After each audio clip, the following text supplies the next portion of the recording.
দিল্লীৰ মুখ্যমন্ত্ৰী অৰবিন্দ কেজৰিৱালৰ গ্ৰেপ্তাৰৰ বিৰোধিতাৰে সমগ্ৰ দেশতে দেশজুৰি উত্তাল প্ৰতিবাদ সাব্যস্ত কৰা হৈছে।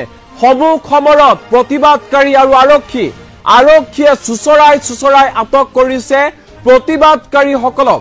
প্ৰতিবাদ ৰোধৰ বাবে পানী হিলৈ নিক্ষেপ কৰিছে আৰক্ষীয়ে। দিল্লীৰ মুখ্যমন্ত্ৰী অৰবিন্দ কেজৰিৱালৰ গ্ৰেপ্তাৰৰ বিৰোধিতাৰে সমগ্ৰ দেশতে এনেধৰণে প্ৰতিবাদ সাব্যস্ত কৰা হৈছে আৰু প্ৰতিবাদকাৰীসকলক ছত্ৰভংগ দিবৰ বাবে এনেধৰণে পানী হিলৈ নিক্ষেপ কৰিছে, প্ৰতিবাদকাৰীসকলক আটক কৰিছে আৰক্ষীয়ে। কিন্তু প্ৰতিবাদত অটল হৈ আছে এইসকল প্ৰতিবাদকাৰী। এটাই কথা যে দিল্লীৰ মুখ্যমন্ত্ৰী অৰবিন্দ কেজৰিৱালক মুকলি কৰিব লাগে। কেৱল ইমানেই নহয়, অসমতো উত্তাল প্ৰতিবাদ আজি সাব্যস্ত কৰে আম আদমি পাৰ্টীয়ে। ৰাজপথলৈ আজি ওলাই আহিছে হাজাৰ হাজাৰ জনতা। আম আদমি পাৰ্টীৰ ফালৰ পৰা কেতবোৰ গুৰুতৰ অভিযোগ উত্থাপন কৰা হৈছে। আম আদমি পাৰ্টীৰ ফালৰ পৰা কোৱা হৈছে কেৱল মাত্ৰ ৰাজনৈতিক অংক কৰি এনেধৰণে দিল্লীৰ মুখ্যমন্ত্ৰী অৰবিন্দ কেজৰিৱালক গ্ৰেপ্তাৰ কৰিছে ইডিৰ হতুৱাই মোদী চৰকাৰে।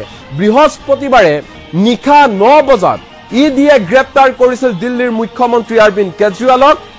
দিল্লীৰ সুৰানীতি কেলেংকাৰীয়ে জড়িত থকাৰ অভিযোগত অৰবিন্দ কেজৰিৱালক গ্ৰেপ্তাৰ কৰিছিল ইডিয়ে। ইয়াৰ পূৰ্বে দিল্লীৰ সুৰানীতি কেলেংকাৰী সন্দৰ্ভত ইডিয়ে গ্ৰেপ্তাৰ কৰিছিল দিল্লীৰ উপ মুখ্যমন্ত্ৰী মনীষ সিসোদিয়াক। কেৱল ইমানেই নহয়, গ্ৰেপ্তাৰ কৰা হৈছিল আপৰ প্ৰবক্তা বিজয় নায়াৰ, সুৰা ব্যৱসায়ী সমীৰ মহেন্দ্ৰ, অমিত আৰোৰা, বিআৰএছৰ নেত্ৰী কে কবিতা, তদুপৰি আম আদমি পাৰ্টীৰ নেতা সঞ্জয় সিং এওঁলোকক গ্ৰেপ্তাৰ কৰিছিল ইডিয়ে। আৰু এইবাৰ দিল্লীৰ মুখ্যমন্ত্ৰী অৰবিন্দ কেজৰিৱালক গ্ৰেপ্তাৰ কৰিছে ইডিয়ে।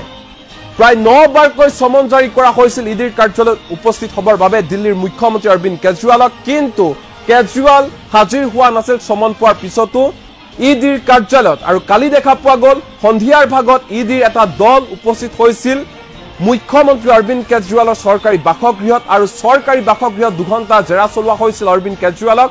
আৰু 2 ঘণ্টা জেৰা চলোৱাৰ অন্তত নিশা 9:13 গ্ৰেপ্তাৰ কৰা হৈছিল অৰবিন্দ কেজৰিৱালক। আৰু অৰবিন্দ কেজৰিৱালক গ্ৰেপ্তাৰ কৰাৰ পিছতে অৰবিন্দ কেজৰিৱালৰ গ্ৰেপ্তাৰৰ বিৰোধিতাৰে সমগ্ৰ দেশত আম আদমি পাৰ্টীয়ে প্ৰতিবাদ সাব্যস্ত কৰিছে। দৃশ্যাংশসমূহ এই মুহূৰ্তত আমি দেখুৱাইছো। পুৱাৰে পৰা আমি দেখুৱাইছো যে কি ধৰণে আচলতে প্ৰতিবাদত নামি পৰিছে আম আদমি পাৰ্টী।